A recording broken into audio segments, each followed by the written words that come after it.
It was a sunny Monday morning, and the school gates buzzed with excitement as children eagerly exchanged stories of their weekends. Amid the chatter was Liam, a curious and ambitious 10-year-old who couldn't help but notice his classmates pulling out shiny smartphones during recess. They played games, watched videos, and boasted about their phones' impressive features, leaving Liam feeling left out. He had never owned a phone and could only watch from the sidelines, wishing he had one of his own. When Liam returned home that afternoon, he decided to speak to his mother, Clara, about it. Clara was a loving yet strict woman, determined to raise her children with discipline and strong values. Liam walked into the kitchen where Clara was preparing dinner and hesitated for a moment before speaking. "Mum," he began nervously, "can I ask you for something?" Clara turned to face him, wiping her hands on her apron. "What is it, Liam?" He looked down, avoiding her gaze. "All my classmates have phones now. They use them for schoolwork and games. I feel left out. Can you please buy me one?" Clara frowned, her concern clear. "Liam, you're too young for a phone. Phones can be distracting and harmful if not used properly." "But, Mum," Liam pleaded, "I'll use it responsibly, I promise. I'll only use it for school and to keep up with my friends." Clara paused, considering his request. After a moment, she made a decision. "I'll make you a deal. If you can come first in your class this term, I'll buy you a phone. But you have to prove that you deserve it by working hard." Liam's eyes lit up with determination. "Really? You mean it?" "I mean it," Clara said firmly. "But remember, this is about more than just the phone. I want you to learn the value of hard work and discipline." From that day on, Liam threw himself into his studies. He spent hours poring over textbooks, seeking extra help from his teachers, and cutting out distractions. His older sister Emily, 2 years his senior, noticed his newfound determination and teasingly commented, "You're really serious about this phone, huh?" Liam, without looking up from his book, replied, "I have to prove to Mum that I deserve it. Besides, it's not just about the phone. I want to show everyone I can do it." Months passed, and Liam's hard work paid off. At the end of the term, his teacher announced that he had come first in his class. Overjoyed, Liam rushed home to share the news with Clara. "Mum, I did it! I came first!" he exclaimed, bursting through the door. Clara was thrilled, her pride in him shining through. True to her word, she took him to the store that weekend and bought him a brand new Android phone. Liam was ecstatic, spending the entire evening setting it up, exploring its features, and showing it off to Emily. "This is so cool," he grinned, his excitement contagious. At first, Liam used the phone responsibly, just as he had promised. He downloaded educational apps, played games, and occasionally watched videos on YouTube. But over time, both Liam and Emily began to venture into other parts of the internet. One evening, while browsing together, an ad popped up. It was colourful, flashy, and piqued their curiosity. "What's that?" Emily asked, pointing at the ad. "I don't know," Liam replied. "Let's click it and see."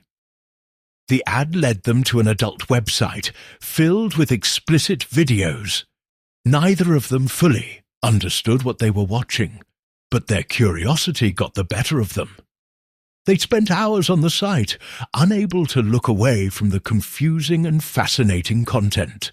Over the next few weeks, they returned to the site whenever their mother wasn't around, keeping it a secret between the two of them. The more they watched, the more their understanding of relationships and intimacy became distorted. One evening, while Clara was out shopping, Liam turned to Emily and quietly asked, "Have you ever wondered what it's like to, do what they're doing?" Emily blushed and looked away. "I don't know," she muttered. "It's just acting, right?" "Maybe," Liam said, a glint of curiosity in his eyes. "But what if we tried it, just to see what it's like?" Emily hesitated, her instinct telling her it was wrong, but the pull of curiosity was too strong. She reluctantly agreed. That night marked the beginning of a secret, troubled relationship between the siblings, one that would have devastating consequences. As the weeks passed, their guilt and secrecy grew heavier. Liam began isolating himself, retreating to his room more often with the phone, asking Emily to join him. Emily, too, became quieter and more withdrawn. Clara noticed the changes in their behaviour, but dismissed them as growing pains, attributing their odd behaviour to the challenges of adolescence. But deep down, she couldn't shake the feeling that something was wrong. One evening, while cleaning the house, Clara found Liam's phone left on the kitchen counter. Her curiosity got the best of her, and she unlocked the device, horrified to find the history of adult websites and videos. Her hands trembled as she put the phone down, knowing she had to address this issue, but unsure of how to approach it. That night, she called Liam into the living room. "Liam," she began, her voice calm but firm, "I need to talk to you about something important." Liam's heart raced as he realized what this was about. "What is it, Mom?" he asked, trying to hide his guilt. "I looked at your phone today," Clara said softly. "I saw the websites you've been visiting. I'm very disappointed, Liam. You're too young to be exposed to that kind of content." Liam's face turned red and he stammered, I didn't mean to, Mum. It was an accident." Clara shook her head. "It wasn't an accident. This is serious. You're not allowed to use your phone for a while. We'll talk more about this tomorrow." The next day, Emily, in a panic, whispered to Liam, "What if Mum finds out everything?" "She won't," Liam reassured her, though he wasn't entirely sure. "Just act normal." But acting normal became increasingly difficult. Clara's suspicion grew, and the siblings began to resent the secret they had kept. One evening, Clara decided to have a heart-to-heart with Emily. "Is there something you want to tell me?" she asked gently, concerned about her daughter's withdrawn behaviour. Emily's heart pounded. She wanted to confess, but was terrified of the consequences. Finally, unable to bear the weight of their secret any longer, she broke down in tears. "I'm sorry, Mum," she whispered. "What are you sorry for?" Clara asked, her voice soft. Emily glanced at Liam before looking back at her mother. "We've been watching things we shouldn't have. It started with the phone, and it just got out of hand."